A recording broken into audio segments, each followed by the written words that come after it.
Well, we finished the simulation scriptures. Thank you for sticking through it, for listening out of curiosity and reading through it with me. I have three conclusions from it that I feel I've taken from the simulation scriptures. I'd love to hear any conclusions you might have. I'm absolutely curious what you think of the simulation scriptures, what resonates with you, what doesn't, what leaves you with more questions, and what answers make sense to you. So leave those in the comments and let's see where we go from here. But anyway, the three conclusions that I have, one is that I finally found something that I want to believe in. Throughout my whole life, I've wanted to believe in something. I thought I would find that in religion. And so in my teens and early 20s, I explored different kinds of religions, read their religious texts, thought about the answers that they give to some of these monumental questions, like where do we go when we die? What's my purpose here? Why is all of this happening?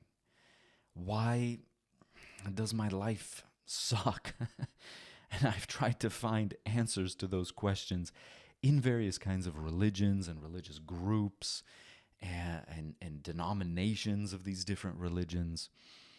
But even though I've found answers to some of the heavier questions, none of these really resonated with me as much as these simulation scriptures have. Now, these simulation scriptures didn't click for me right off the bat. The first time I read them, I didn't feel some sort of enlightenment, some sort of aha, eureka kind of moment. I didn't have that. It took the fifth read through, it took the 10th read through, and really letting these simulation scriptures permeate and sink into my subconscious for me to really get it. But as I've read through it, especially reading it here with you, I finally found it. I finally found something that I want to believe in. Because these answers, where do I go when I die? What's my purpose here? These answers feel right. They feel real. And especially the answer to what is going on in the world right now. Where are we headed? Why does my life feel so difficult? Why am I so dissatisfied with the life I'm living? The answers to those questions that the simulation scriptures provided, those feel real. So that's my first conclusion. Let me know if you feel like these simulation scriptures also gave you some clarity and some comfort and some strength to those questions specifically.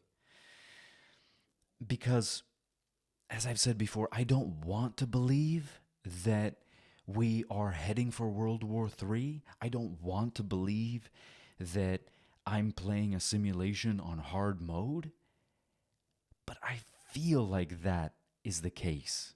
I feel like the world is heading into some sort of darkness that humanity just needs to get through, humanity needs to learn from.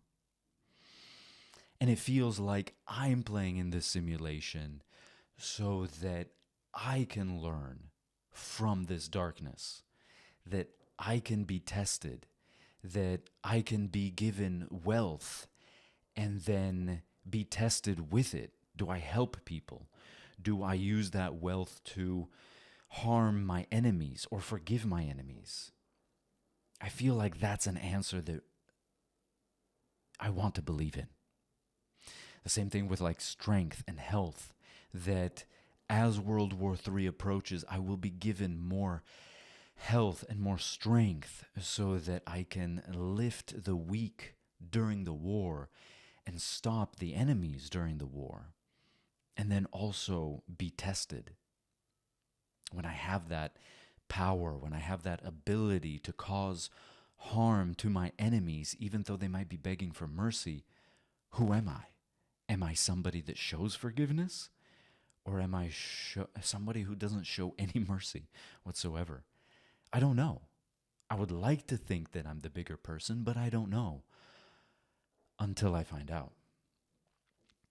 So that's something that I want to believe in because that's something that makes intuitive sense to me.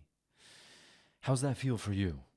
Does it feel like the world is heading into like a World War III? Does it feel like you need something like the simulation scriptures to bring you money and strength and purpose and people so that you can also be tested with them and find out who you really are?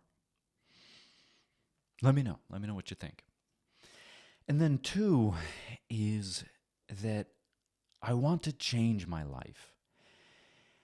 I don't like I don't like my life. I don't like where I am. I don't like who I am. I don't like the things that I've done and the consequences that I've suffered because of it. And I feel like if I don't have something to believe in, then I will keep repeating the same mistakes that I've made. But anyway, I'm not here for this to be a personal therapy session. I'm just curious, I guess, if you feel the same way in your life, that you want to change your life, right? And the simulation scriptures are promising that. So that is my second conclusion, that I don't like where I am. I don't like my life. I want to change. And this simulation scriptures and side quests are something that has piqued my curiosity and that I want to go on, and that I want people on this journey with me to be my sounding board, to explore these topics, to try and see the simulation in this life, that kind of stuff. Right. And then the third thing I took from it isn't really something that I took from it so much as I suppose I just want to once again say thank you for listening this far, for any comments that you may have left, and hopefully I wanted to just say thank you again for hopefully joining me on this journey in exploring the simulation scriptures, in exploring this life we're living, in trying to improve our lives, trying to change our lives, trying to get through World War III if that's going to happen. And if it's not, then at least like changing our lives for the better. Whatever that might mean, whatever the side quests might bring us, whatever this journey might bring to us. So thank you for that. And yeah, I suppose that's it. We got to the end. Let's see where we go from here.